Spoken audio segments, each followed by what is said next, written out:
We went back to the old history of Bonalgue, which is more than 700 years. The first mention of Bonalgue is 1324. And what was interesting for me was to see that in 700 years of history, they've gone through the Guerre de Cent Ans, the 100 years war. Yep. They've gone through many crises, many diseases, and you still have vines in Bonalgue. When you are going through difficult time, like Bordeaux and the wine industry is going now, you think you'll never go out of that. Yeah. And basically, when you put things in perspective, you see that there have always been tough time. Yeah, kind of soothing to know that you're not in it alone.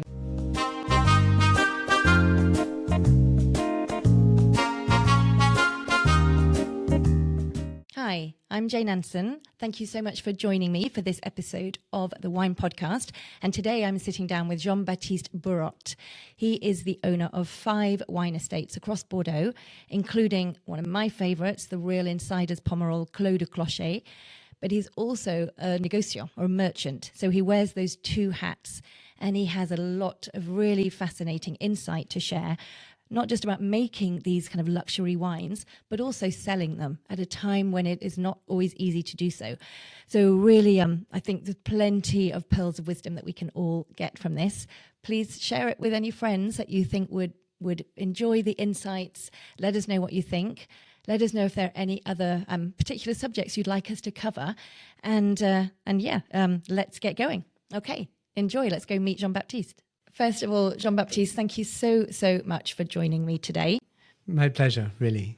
We've known each other really since I moved to Bordeaux in 2003. So it's really a pleasure to sit down with you. I often say to people that you're the real insiders Pomerol for people who truly love the plateau of Pomerol. You're for me, one of my favourite, one of the best estates in that area. And your family has actually been here for 100 years. You've just celebrated your centenary. Absolutely. Can you tell us a little bit about how the Bourottes, the Audis, came to Pomerol? That's very usual story inside Pomerol. Both part of the family, the Audy and the Bourot, were coming from the Corrèze, which is in the middle of France, basically, halfway between Lyon and Bordeaux. So same place as the Moexes and Absolutely, the Janouexes. Any of those X's? Absolutely. The Bory in Médoc. Many families, but most of them they settled on the right bank. I guess it was closer to Corrèze. And does the Dordogne River go through both? Absolutely. They just follow the river, the Dordogne, in the second part of the 19th century. Mm-hmm. And they started to make business, basically, to buy wines in Saint-Emilion and Pomerol because they understood the potential of those terroirs. And they sold to northern France and Belgium to private consumers.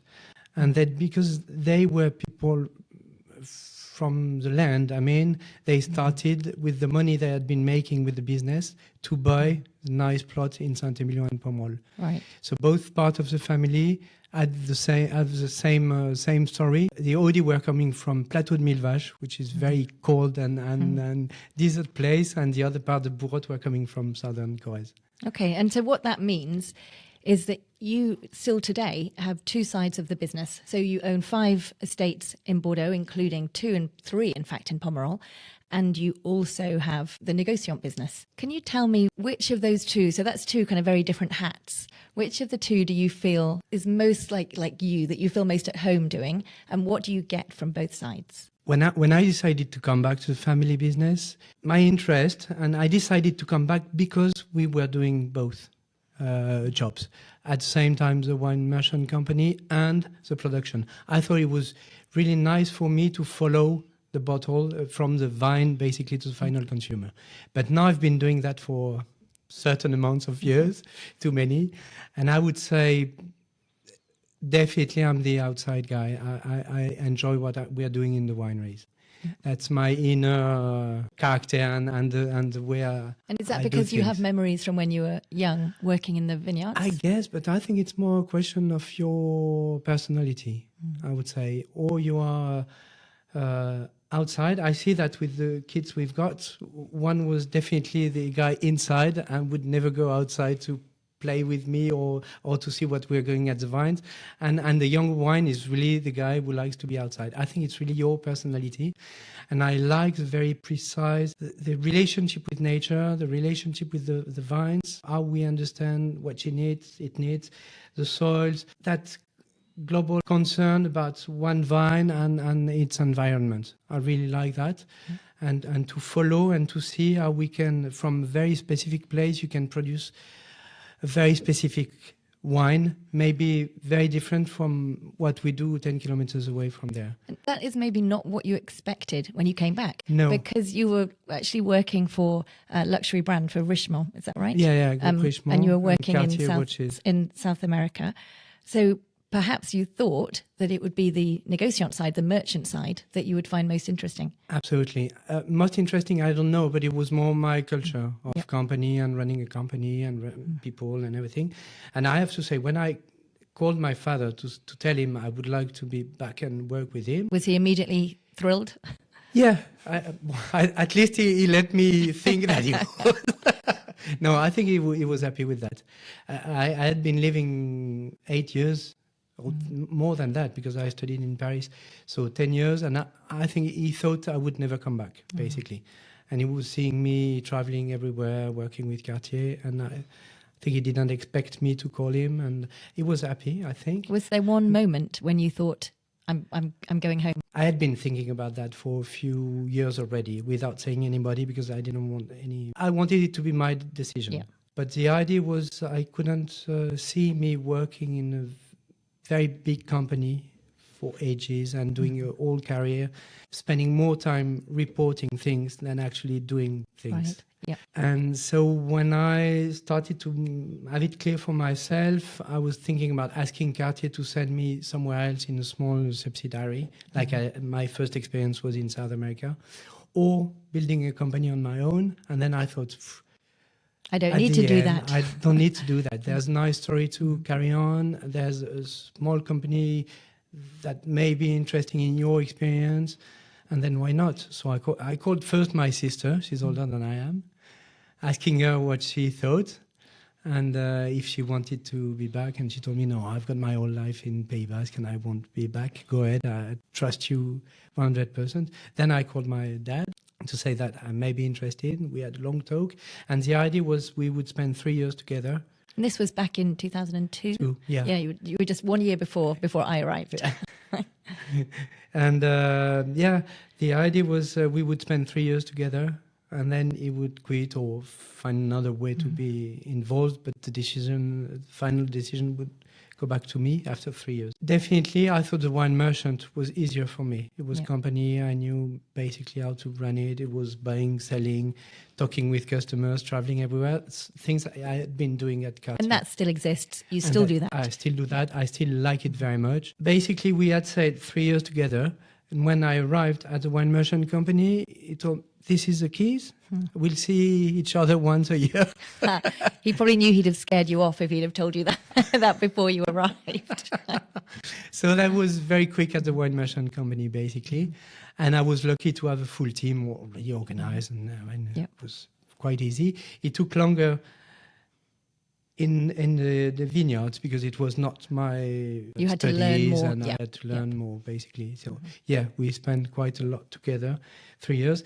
But definitely, I think it's this technical side of the terroir which I really love and appreciate. Could you maybe explain a little bit to people who are listening about exactly what a négociant does and how that's changed from maybe when your dad was young or your grandfather was young to what we do, what you guys do today? It's an historical organization in Bordeaux that we call La Place de Bordeaux.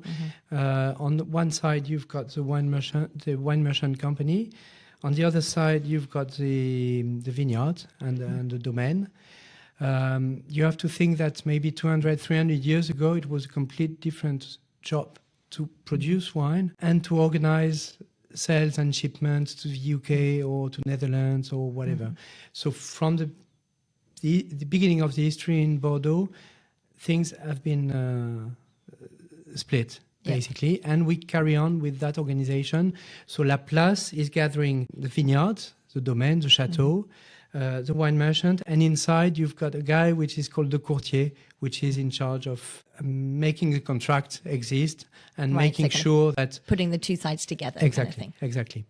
And that still exists. Of course, we work with more countries than 200 years ago, or even when I arrived, it was basically in the company in Ets Audy. It was basically Europe and the US. Okay, when you came back in 2002. When I came back, absolutely. Yep. And since then, we've been developing Asia, of course, South America, because it was my experience. Yeah. So we spread a little bit more. We've been developing a little bit more the classified growth business, both on right and left bank. Which, again, I think historically, for the merchants in Libourne, they would have concentrated maybe more just on right bank. And then the Bordeaux Negociants more on left bank. Is that fair? True, but for Audi. Because I've been revising recently all the prices and listing and everything. And from the beginning, I see a nice relationship with Ducru Bocaillou, Cos, so many left bank wineries from the beginning at Audi, which was not the case for many other people in Libourne. Yep. How many Chateau owners do you think in Bordeaux also own Negociants? I mean, it must be a small handful of you guys who really have both. Yeah, that's a little bit more traditional on the right bank. You've got family owning winery and small wine merchant company or big wine merchant company. That's a little bit more unusual on the left bank. But altogether, I would say maybe 20 families. I mean, that's quite amazing, isn't it? Yeah, and are you all friends? And we know, of course, each other, and some, at least in Libourne, very good friends. Yeah, I think something that maybe is surprising about Libourne is there's three of you next door on the river. Absolutely. So it feels more like it would have done, I expect, in Bordeaux in the 18th century to have everyone lined up along the riverside. Yeah, in the Château, I guess. Yeah. But, the development of Bordeaux city has been such that for many wine merchants, it was easier to live the city. Libourne is still a small city, I would say, so it's easier for us to still operate, and we are based along the river because historically speaking, we would roll the barrel to the small boat, to the gabar in the river, and then from the small boats they would switch to big boats in Bordeaux or in the port, Le Verdon, and the barrel would go from one boat to the bigger one to join the US, or not the US, but the UK or Netherlands. So we're still part of history on the Quai du Priorat in Libourne. It's kind of lovely. And do you think having this kind of two hats, does it help you right now where there's difficulty with sales? Does it help you in terms of knowing what price to set when you're selling your wines? Is there kind of advice that you can give to other people because you see these two sides of the business? I guess it makes it easier for me to understand both points. I mean, at the same time, the wine merchant and the wineries. And we've got also this view on the market, basically. And so we feel the atmosphere for our buyers, for the final consumer, maybe a little bit more. What are the bright spots right now? What are you seeing is evolving in a positive way? I would say people want more stories about how the wine is made, what is a terroir, what is a family. They tend to try to understand really a job. And they love when they come to Château Bonalgue or Clocher to really see what is my job, what we do on the terroir, to understand when we make, we dig in the soil to understand the roots and how it works. They love it. So I would say more, on one side, more interest for very technical thing, and on the other side, maybe more relaxed on the way they consume, and they don't want to, when we're doing an aperitif or whatever, they don't want to full listen and everything. They want to enjoy the moment, maybe have a nice experience at Bonalgue or in their wine shop, and that's it. So you've got different type of people and interest, I would say. Yep. And I guess it's knowing how to respond to adapt to each that. One. Yeah. Definitely. And I really think in Bordeaux we need this entry range and relax thing, we have to take it into account. Yep. Which maybe has been forgotten about historically. Yeah, so you've done a couple of really fun, talking of different ways to approach wine, to mark the centenary of your estates, you've done a couple of unusual things. Can you tell us about them? Both sides of the family, as I was saying earlier, coming from Corrèze. And the Audy side, they bought several estates, and one of them was a dream of my great-grandfather, was to find good plots on the plateau of Pomerol. So that's where Clos du Clocher is now. Clocher in French is the bell tower, the upper of the church, because we are at the foot. That was and you're pretty much the closest to the Pomerol bell tower. And that was 1924. And the Bourot family settled in Pomerol also in 1926 in Château Bonalgue. So I've got both sides of the family. When did they first marry? One of them must have married. My Audy grandmother married a Bourot. In what year did that happen? I was in the 30s. Okay, so they already both had their estates by that point. Absolutely. So the way we decided to celebrate at Clos du Clocher, I wanted to have something that you can keep, but at the same time I didn't want a big Bible that maybe nobody would read. So we decided to use the clay, the blue clay from the Terroir, du Plateau, which is why Pomerol is famous for, this very expandable blue clay. We used it to make a manga. So a comic book, essentially. Absolutely. That specific Japanese comic book. Yeah, absolutely. And the idea was to tell stories about Clos du Clocher in 100 years, both the transmission from one generation to the other, which has not always been smooth and easy. It has been with my father, though, but not before.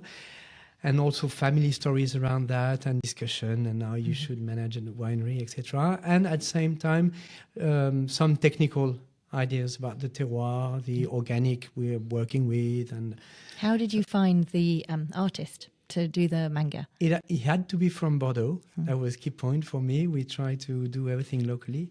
I had one of his books in my library, and I called him, basically. And he was very enthusiastic about the project, and very quickly we had this. So he'd done previous manga before. Yeah, and comics, comics.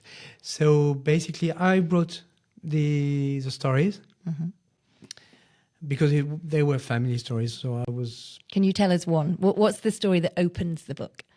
The opening, you've got two. One, if my great grandfather finally finding his main plot by the church, the one he had been looking for years. And the second one is my father, because my great-grandfather needed money to buy that, and he had been buying La Cabane, which is another winery in Pomerol, with his cousin. And maybe 15 years later, the cousin needed money, so they needed to sell something. And the way they've done it was my father sorting out in a hat. On the one side, you had La Cabane, and on the other side, you had Clocher, plus another winery that we still have in Lussac-Saint-Émilion, Château du Clocher. That's really how they did it. They pulled the name out of a hat. Absolutely. So the second story is showing my father, who was at that time maybe 8-10 years old, sorting in a hat. Oh, I love it. It's a bit of a Harry Potter theme. We've got a sorting hat. It's incredible. You cannot imagine things going that way today. I have to say. I love it. So yeah, this kind of story. And for Bonalgue, we are pretty confident with the terroir of Clos du Clocher because it's blue clay. We know blue clay likes very hot. Yep. It's right on the plateau. Right. Yep. And you've got more than 70% blue clay after 1 meter down. So roots can easily find it. It's accessible. And we know, and also it's on the western part of the plateau, which is quite flat. So historically speaking, we had some trouble with the drainage and water remaining here. Oh, now everyone's happy for that. It's kind of advantage, I would say. And so we are quite confident in the evolution of Clos du Clocher in the coming years or decade. I don't know, you never know. But basically because it likes dry and hot weather. Bonalgue, we're more concerned because it's typical terroir of Pomerol. It's mixed. Yeah. So basically, you've got very nice gravels on superficie. It was called historically Les Graves de Bonalgue. But then down below, you don't have 70% clay. You've got 30% clay mixed with sandy soils. Yeah. So which can be more challenging in hot, dry summers. Absolutely, is absolutely more challenging. So we wanted to understand even better how it works, and now it would work in the coming 10 to 20 years. So we've been with Mathieu Bonté, who is a technical director.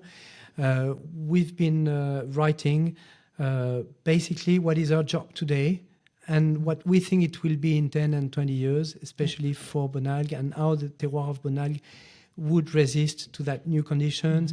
And also there's a part which is written by Evely. She's in charge of hospitality at Bonalgue, because we are open, we've got rooms and visits and testing. How we think our relationship with the final consumer should evolve in the coming years. It's a job we've been doing as a team, and it's open to people. They can read it on some application or whatever. Oh, okay. And we've been making some podcasts also with the different people from the team, and also with my father. I wanted to record his voice and have his opinion about the conception maybe 40 years ago, comparison with what is the conception today. Maître de Chez Cellar Master is 30 years old. So it's nice to understand that evolution. You've had also a pretty interesting evolution at Bonalgue about 15 years ago, maybe, where you were able to expand the vineyard in quite an unusual way. Can you tell people about the horse racing stadium? It was super interesting to make this job, because we went back to the old history of Bonalgue, which is more than 700 years. The first mention of Bonalgue is 1324. That's extremely unusual. When you think about Pomerol, we really think of Pomerol as being 19th century, that it really became the real boom. But it existed before, and Bonalgue was part of the first hospitalier, the Malta. Yes, the Knights of Malta. The Knights of Malta. The kind of symbol of Pomerol, in fact. Absolutely. Historically, first it was the Hospitalier de Saint-Jean-de-Jérusalem, and later they became the Knights of Malta. And the territoire of Pomerol was given to them by the king, and they started they gave some family around there some plots to make wine and start probably make grapes, and not only wines and grapes but also fruit and vegetables at the beginning. And that's where the history of Bonalgue is coming from, 1324. And that was interesting for me to go through 700 years of history. How many archives do you have heading? We do have a lot from Napoleon's army and later on. Yep. And then we hired a guy, and he went to all the archives in Montpellier, in Toulouse, in Paris, everywhere to find them. That's fun. Super interesting. And what was interesting for me was to see that in 700 years of history, they've gone through the Guerre de Cent Ans, the 100 years war. Yep. They've gone through many crises, many diseases, and you still have vines in Bonalgue. Yeah. Which is for me, because when you are going through a difficult time, like Bordeaux and the wine industry is going now, you think you'll never go out of that. Yeah. And basically, when you put things in perspective, you see that there have always been tough time. Yeah, kind of soothing to know that you're not in it alone. Many people have been there before. And also, when my father, to come back to your question, Bonalgue was ruined in the 60s. Very, very tough moments, in 50s, 60s. Like there for was still many vines. wineries. And my grandfather wanted to sell it, and my father sent him with his sister. They sent him a letter saying that they wanted to save Bonalgue, and they could work. He could be staying in the house, and they would take care of him. Yeah. But they wanted to try to save the wineries, and at that time they had a little bit more than 2 hectares. Right. So very shrunk, tiny, basically. Tiny. Because today it's 9.4. Yep. Bonalgue is very close to the city of Libourne. And in the 80s, the Libourne city wanted to build a road that split the winery in 2 parts. So it was a big fight with them. We lost. But exactly at the same time, my father had the opportunity to buy 2 more hectares, neighbor to Bonalgue, which were historically the race course. Yep. Of Pomerol. Yep. So the horse racing course. So he could replace what he had been losing with the road. And then I've been adding a few more hectares since I arrived. So we're reaching now a little bit more than 9 hectares. One thing I always say about Bonalgue is that it's one of the estates that the a Col du Vin in Bordeaux often will choose to show a really classic Pomerol terroir. True. They called me recently to tell me they had been chosen the vintage 20 again to show Pomerol, basically, which is a nice recognition for us. And it's true that Bonalgue has this mixed terroir of gravels, sandy, and clay, which are the three typical Pomerol terroir, basically. Yep. So we try in Bonalgue to find these soft tannins, which are typical from Pomerol, and a kind of approachable wine, very soft and sweet, but at the same time with some backbone. It's en primeur season right now, and this episode is brought to you by Ideal Wine, specialists in fine wine and auctions. They're based in France with over 25 years' experience shipping the finest Bordeaux all around the world, including the US, the UK, and all over Europe, as well as Hong Kong, Singapore, Korea, and more. And international clients can enjoy 6 months of complimentary storage in France for all en primeur purchases over €3,000, so you can ship when it suits best. Ideal Wine have kindly given a special discount that is only available for Jane Anson podcast listeners. You can enjoy €50 off your first en primeur purchase just by using the code Jane Anson. And do sign up for the website to receive alerts when the wine you want is released and enjoy personalized advice from their very experienced team. There's more information and some terms and conditions in the show notes below. So let's get on with the podcast. Absolutely. Thank you, Ideal Wine. You've worked, we said before, in the luxury industry. Are there learnings that you took from, working with luxury watches and working with Cartier that kind of you can see apply well within an appellation like Pomerol, which actually in its end is kind of understated compared to many of the big appellations? It is extremely well known, but it doesn't have classifications. It doesn't really approach the idea of luxury in the same way as the appellation of Margaux or Pauillac or Saint Julien. But are there kind of lessons from the luxury watch industry or the luxury fashion industry that you think can apply to Pomerol? I think be very proud of your product and basically spend as much money as you can to make the best possible watches for Cartier or jewels or wine for us. And be very involved, technically speaking, to understand what you have and what you can do with that. Like a nice stone for a jeweler, he would get that stone and then work around to make it, to push it as much as he can. And that's the same idea for the terroir. Yeah. Basically, you've got a raw material and you've got to work around that to make it as beautiful as possible. And then I guess I've been learning for Cartier, of course, to run a company, basically, because it's a company. What you're doing. I mean, it's wine, but it's company. You've got people working around you and with you, and you have to get the best of them and them being involved in producing good wines. I guess third point would be what you tell about your job, how you get that result, and the relationship with the distributor, how you get the distributor telling the same story than you are living on an everyday basis. I mean, the wine shop in the US should tell the same story. Right. How do you convey efficiently your values, basically? Absolutely. Which is, of course, a lot easier when you are Cartier than when you are a small winery in Pomerol. But I think the idea is still the same. Try to push the same explanation, technical explanation and stories to the final consumer. Yep.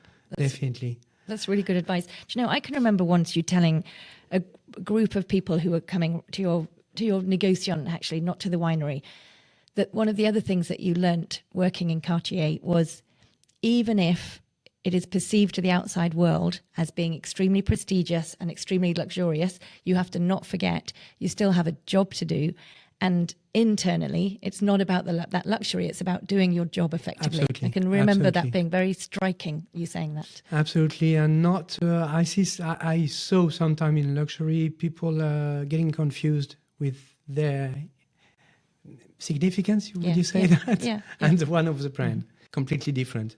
There's Cartier, for instance, big brand with history, super nice products, and super nice consumers. And there's a job you have to do to carry on the story and to make the best you can. And that's the same for the wine industry.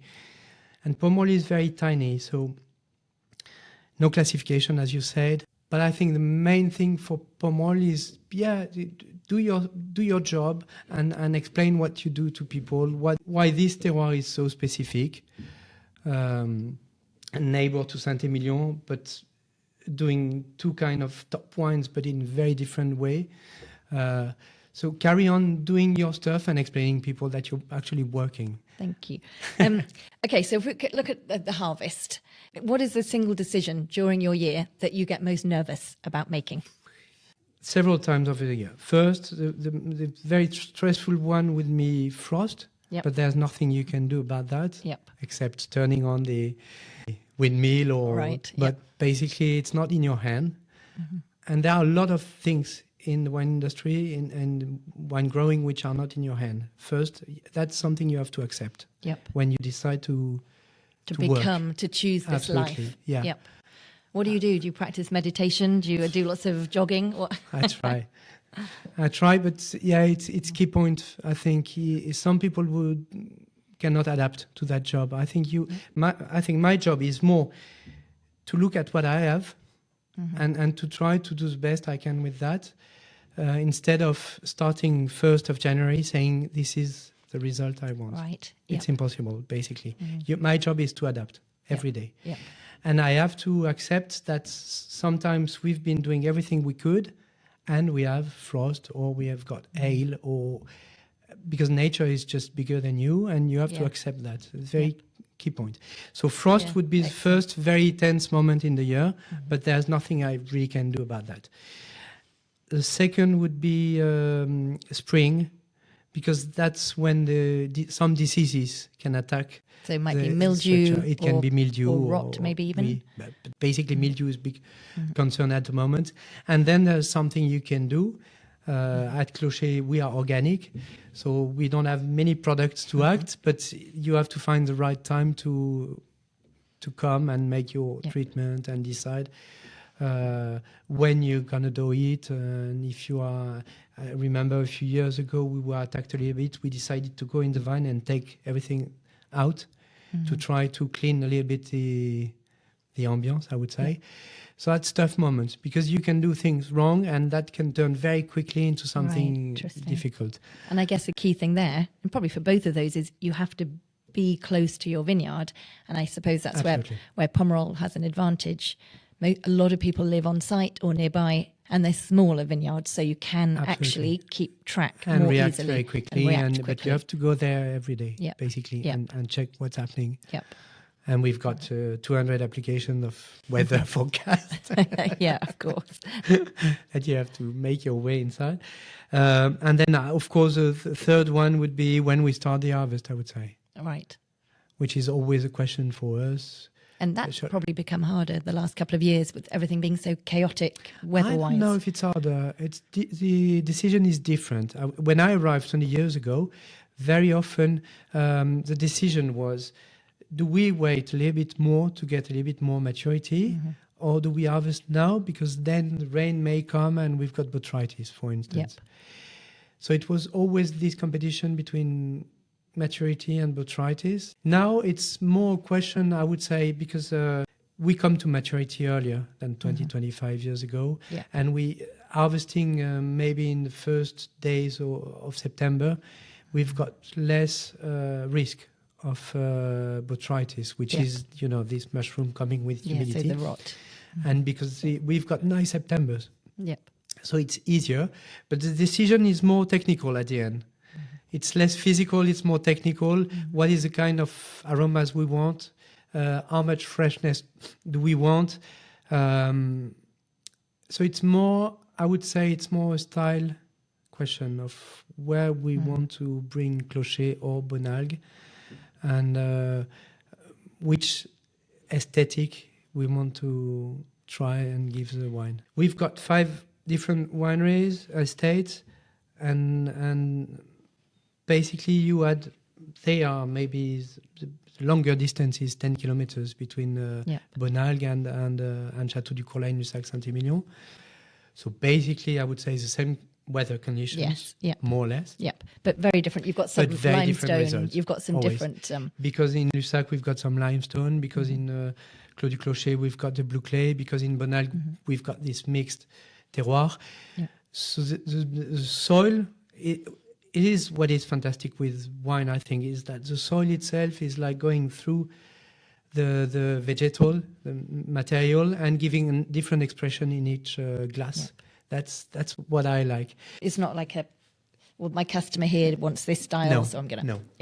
Yeah. And it would be very tough for me to do it, because basically I cannot transform limestone soil into something different. Okay, I'm going to ask you a couple of quick questions. What is the biggest criticism that you hear about Bordeaux wine, particularly as you're in your job as a négociant, and how do you think it should be addressed?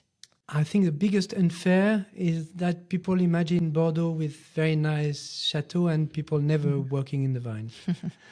And that's something very tough for me to hear, because I see so many passionate people around me everywhere in all the appellations, which are actually spending their whole life working in their vines and trying to get the best of it.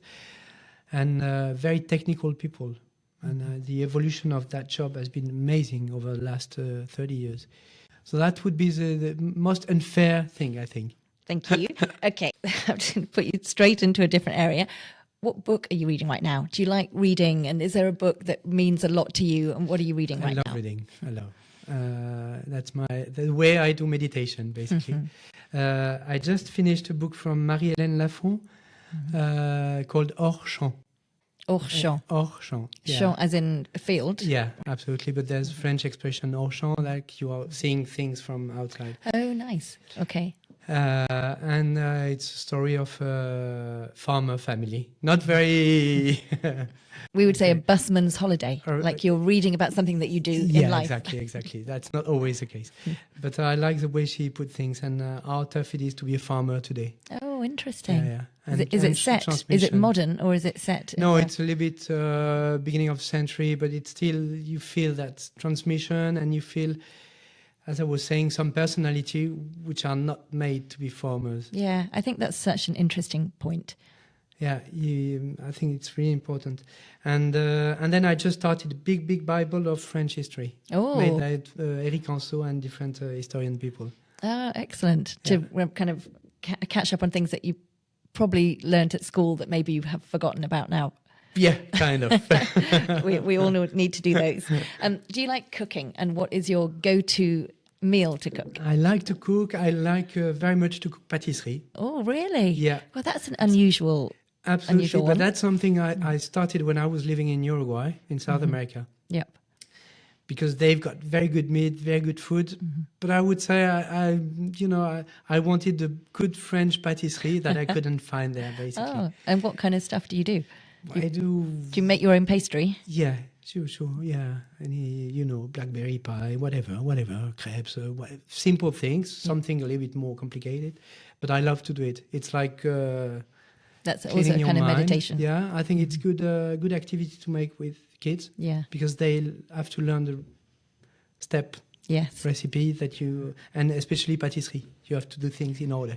And everything has got to be, like the measurements have got to be Absolutely. exact. It's a good amount and the right time to do it.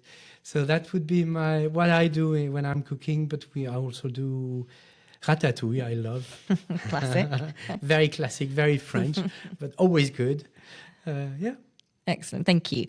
What winemaker do you most admire? Doesn't have to be in Bordeaux, anywhere, globally. Which winemakers do you admire? I have one story, it's not very original, but Aubert de Villaine, of course, not any winemaker. In case anyone doesn't know, that's the winemaker of DRC, Domaine Romanée-Conti. But I admire for his wine, okay, but I know the terroir is something, but I admire as a human being. I tell you a story. 25 years ago, I was just arriving in Bordeaux, and I don't know, I think it was as Gazin, a gathering of winemaker. I can't remember the reason.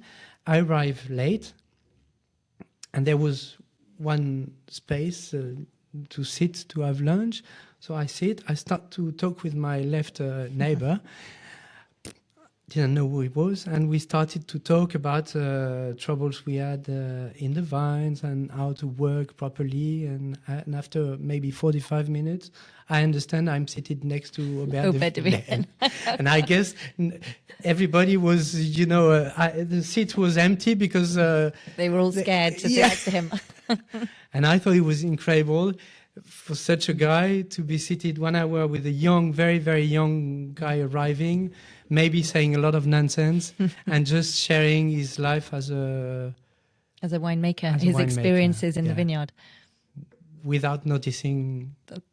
So it was a very nice story for me. That's a lovely story. I always remember him. And that's always why we have to go back, basically. Roots and your job, I think. Yeah. Whatever your brand is. What is the thing that your father transmitted to you, taught to you about values that you kind of hold with you? Work, I think. Hard work. I think that's a key point, and that's a key point in the family, I think. And doing the best you can and being there every day, basically. Thank you. And I'm happy. I'm very lucky because when I arrived, my father was 60 years old, so very young, and he's still in very good shape. And we, as I told you, after 3 years, he was supposed to...